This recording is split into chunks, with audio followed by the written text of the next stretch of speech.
गगनयान में यूज होने वाले group captain Prashanth Balakrishnan Nair, group captain Ajit Krishnan, wing commander Shubhanshu Shukla, astronaut से मिलने, उनसे बातचीत करने और उन्हें देश के सामने प्रस्तुत करने का सौभाग्य मुझे मिला। इंडिया के प्राइम मिनिस्टर नरेंद्र मोदी जो है वो अपने दौरे हुकूमत में गगनयान मिशन जो है वो लॉन्च कर रहे हैं। इंडिया का ये पहला ह्यूमन स्पेस फ्लाइट होगा जिसमें 4 ह्यूमंस को स्पेस में भेजा जाएगा। गगनयान में यूज होने वाले ज्यादातर उपकरण मेड इन इंडिया है। ने ये कहा है कि हम जो है वो 2040 तक इंडिया अपना स्पेस स्टेशन भी बनाएगा। हम जमीन पे चलने के काबिल नहीं हुए, स्पेस तो बहुत दूर है। भारत दुनिया की टॉप 3 इकोनॉमी बनने के लिए उड़ान भर रहा है। उसी समय भारत का गगनयान भी हमारे स्पेस सेक्टर को एक नई बुलंदी पर ले जाने वाला है। लेकिन अब जो है इंडिया रशिया के सपोर्ट के साथ अपना ये गगनयान मिशन जो है वो भेज रहा है। चंद्रयान हो या गगनयान, महिला वैज्ञानिकों के बिना ऐसे किसी भी मिशन की कल्पना भी नहीं की जा सकती। ये बताएं अभी तक कितने रॉकेट्स, कितने सैटेलाइट्स हमने लॉन्च किए हैं, कुछ सुना है आपने? कोई भी सैटेलाइट नहीं किया। हम तो वो भारत की ट्रेनें देख के हम हैरान होते हैं कि इतनी जबरदस्त ट्रेनें बनाने, सैटेलाइट तो बहुत दूर है। क्या इंडिया ये मिशन सक्सेसफुली कर पाएगा? देखिए, जरूरी नहीं है कि आप मिशन सक्सेसफुल कर पाएं या नहीं, जरूरी है कि आप एफर्ट करें। बट सिंस वो 2-4 लोगों को भेजने, तो यकीनन उन्होंने अपना होमवर्क किया होगा। जैन दोस्तों, इस साल का एंड में इसरो ने गगनयान का लॉन्च करने वाला है। तो दोस्तों, मोदी जी एक बड़ा ऐलान कर दिया। 4 वैज्ञानिक का नाम डिक्लेयर कर दिया जिन्हें स्पेस भेजा जाएगा। मोदी जी ने ये कहा, भारत अभी 3rd लार्जेस्ट इकोनॉमी बनने वाला है। उसी टाइम एक गगनयान भारत को बहुत ऊंचाई तक ले जाएगा। तो दोस्तों, मोदी जी ने ये भी कहा, चंद्रयान हो चाहे गगनयान हो, महिला के बिना एक कभी संभव नहीं होगा। तो दोस्तों, इसरो में 500 से ज्यादा महिला इसरो में लीडरशिप का पोजीशन में है। तो दोस्तों, भारत का स्पेस एजेंसी इसरो बहुत साल पहले से है, लेकिन इसरो को इतना फंड ना देने का कारण इसरो आगे नहीं बढ़ रहा था। लेकिन मोदी जी आने के बाद इसरो को बहुत फंड कर रहा। इसीलिए दोस्तों, एक गगनयान को लेकर पाकिस्तान मीडिया में बहुत चर्चा कर रहा। पाकिस्तान मीडिया का ये कहना है, पाकिस्तान का जो पार्को स्पेस एजेंसी है वो भारत से पहले आया था। लेकिन पाकिस्तान मीडिया का ये कहना है, मोदी जी के नेतृत्व में इसरो के कहाँ तक कहाँ ले गया। अमेरिका का स्पेस एजेंसी नासा भी संपर्क कर रहा है इसरो से। दोस्तों, ये इंडिया के लिए बहुत बड़ी बात है। इंडिया से एक बहुत बड़ी खबर सामने आ रही है। हमारा हमसाया मुल्क भारत, इंडिया के प्राइम मिनिस्टर नरेंद्र मोदी की सरकार में एक और बहुत बड़ा मिशन लॉन्च करने जा रहा है जिसका नाम है गगनयान मिशन, जो कि इंडिया का पहला ह्यूमन स्पेस फ्लाइट प्रोग्राम होगा। इससे पहले अगर हम बात करें तो इंडिया का जो लास्ट मिशन था चंद्रयान 3, जो कामयाबी के साथ चांद के साउथ पोल पर लैंड किया था, क्या इंडिया इस मिशन में कामयाब हो पाएगा? आइए जानते हैं कि पाकिस्तानी अवाम का क्या कहना है। हमसाया मुल्क भारत आए दिन अगर हम साइंस एंड टेक्नोलॉजी की बात करें, उसमें नई नई चीजें दरियाफ्त करने में लगा रहता है।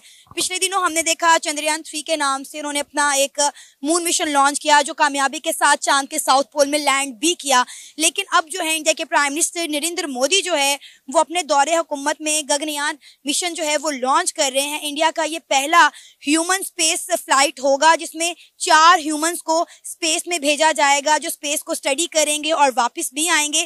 क्या कहना चाहेंगे गगनयान मिशन पर आप? देखिए, स्पेस का जो मिशन होता है, हमें सबसे पहले समझना चाहिए कि कोई भी मुल्क जो स्पेस में इनोवेशंस कर रहा है या उसमें वो उस दौड़ में पार्टिसिपेट करना चाहता है, तो एक तो उसके कमर्शियल बेनिफिट्स भी हैं। आप कम्युनिकेशन के ज़राए बेहतर हो जाते हैं, आप उससे पैसा भी कमा सकते हैं।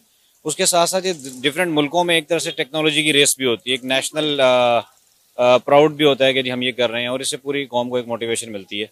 तो वो इस लिहाज से काम कर रहे हैं, तो अच्छी बात है। That's something good. मजे की बात है कि अमेरिका के साथ नहीं, रशिया की सपोर्ट के साथ इंडिया ये मिशन लॉन्च कर रहा है। हमने अक्सर देखा है कि इंडिया और रशिया जो है उनके ताल्लुकात, उनकी ट्रेड आपस में बहुत बढ़ती थी, और हमने पिछले दिनों भी देखा कि ब्राह्मोस मिसाइल जो इंडिया और रशिया ने मिलकर बनाया, उसकी डिमांड भी पूरी दुनिया में बढ़ गई। लेकिन अब जो है इंडिया रशिया के सपोर्ट के साथ अपना ये गगनयान मिशन जो है वो भेज रहा है। देखिए स्पेस में इवन के यूएस और रशिया भी आपस में कोलैबोरेट करते रहे, कोई नई चीज़ नहीं है। तो it's totally fine, it's totally normal. हमें उन्होंने रशिया के साथ कोऑपरेट कर रहे हैं, इवन सेंट्रल एशियन स्टेट्स पहले वहाँ से स्पेस में रॉकेट्स लॉन्च होते थे, अभी इंडिया से हो रहे हैं। तो स्पेस में जो काम हो रहा है वो ग्लोबल कोऑपरेशन से होता है। तो इसमें कोई ऐसी अनहोनी बात नहीं है कि वो रशिया से कोऑपरेशन हो गया, फलां से होगा। इट्स एब्सोल्युटली नॉर्मल और ये अच्छी बात है। टेक्नोलॉजी में और स्पेस की दौड़ में कोऑपरेशन होना चाहिए और मेरा ख्याल है हमें भी इस पे काम करना चाहिए। तो सर क्या लगता है, क्या इंडिया ये मिशन सक्सेसफुली कर पाएगा? देखिए ज़रूरी नहीं है कि आप मिशन सक्सेसफुल कर पाएं या नहीं, ज़रूरी है कि आप एफर्ट करें। बट सिंस वो 2-4 लोगों को भेजने तो यकीनन उन्होंने अपना होमवर्क किया होगा, तो hope for the best. Sir specially उन लोगों को ट्रेनिंग दी गई है, एयरफोर्स के वो 4 ह्यूमन बींग्स हैं जिनको स्पेशली जो है ट्रेनिंग दी गई है, जो वहां पर जाएंगे, स्पेस को स्टडी करेंगे, और ये इतना आसान काम नहीं होगा। मेरे पॉइंट ऑफ व्यू से it's a very big achievement for India. और अगर वो इस साइड पे जा रहे हैं, दैट्स मीन को मार्स कवर कर चुके हैं, मून कवर कर चुके हैं, ब्लैक होल को जा रहे हैं, ब्लैक होल स्टडी। तो it's a very big thing. अच्छा, पाकिस्तानी गवर्नमेंट से हम ऐसी कोई उम्मीद लगा सकते हैं कि ऐसी कोई अचीवमेंट होगी आने वाले फ्यूचर में? मेरे हिसाब से हम 1 डिकेड हम पीछे चले गए हैं। मुझे तो लग रहा है 50 डिकेड चले गए हम लोग।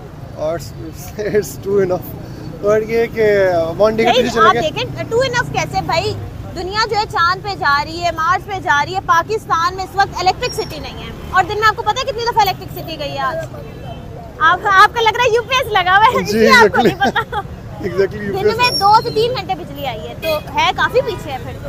ओके, लेकिन ये कि अभी बहुत सारी चीज़ें सेटल डाउन करनी है। इकोनॉमिक है, हमारी एजुकेशन है, हमारी इलेक्ट्रिसिटी है, हमारी पॉलिटिकल सिस्टम है। अच्छा, इंडिया जो है वो बहुत ज़्यादा ना इसरो में इन्वेस्ट कर रहा है, अपनी जो उनकी स्पेस रिसर्च ऑर्गेनाइजेशन है, इतना ज़्यादा वो उस तरफ क्यों इन्वेस्ट कर रहा है? What do you think?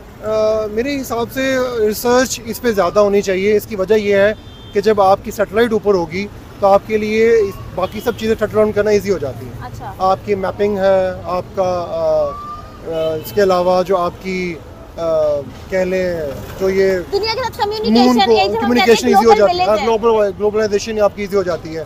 ठीक है, तो मेरे ख्याल से आज जो हमारा फ्यूचर है वो आईटी का है, ग्लोबलाइजेशन का है, to world convert into the globalisation.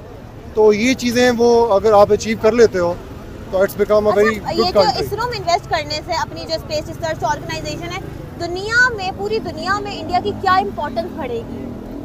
India economically बहुत स्ट्रॉन्ग हो चुका है। अगर वो यहाँ भी आ जाता है, आप देखिए उसकी जो आईटी इंडस्ट्री है बिलियंस में है, तो अगर वो इस इंडस्ट्री को भी वो कटर कर जाता है तो वो तो सुपर पावर है एशिया की। फिर तो चाइना नहीं है, चाइना को मीट कर जाएगा वो, और अमेरिका चाहता है कि वो चाइना को मीट करे। अच्छा, तो हम चाइना को छोड़ रहे हैं, हम सी पैक नहीं चलाना चाह रहे हैं, तो आप देखेंगे हम कहाँ खड़े हैं, वी आर नो वे। अगर आप लोग को अच्छा लगे लाइक कमेंट शेयर और सब्सक्राइब कर दिए। आप लोग को एक लाइक और सब्सक्राइब हमको मोटिवेट करता है वीडियो बनाने में। जय हिंद।